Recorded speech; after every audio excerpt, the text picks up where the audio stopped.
అపోస్తలుడైన పౌలు తన జీవితంలో ఆయన ఏమి కలిగి ఉన్నాడు?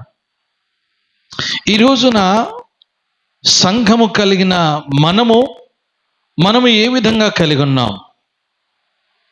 మొదటి విషయాలలో మనం చదువుకున్న లేఖనాల్లో నిజంగా ఆయన ఏమై కలిగి ఉన్నాడు అని మనం చూస్తుంటే 17వ వచనంలో చక్కగా చెప్తున్నాడు.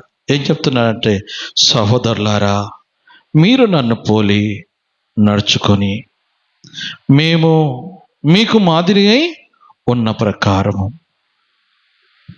పౌలు ఆయన సౌలుగా కలిగి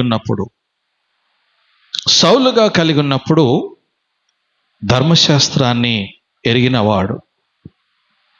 ఒకవేళ ఆయన బెస్ట్ లీడర్ అయి ఉన్నాడు.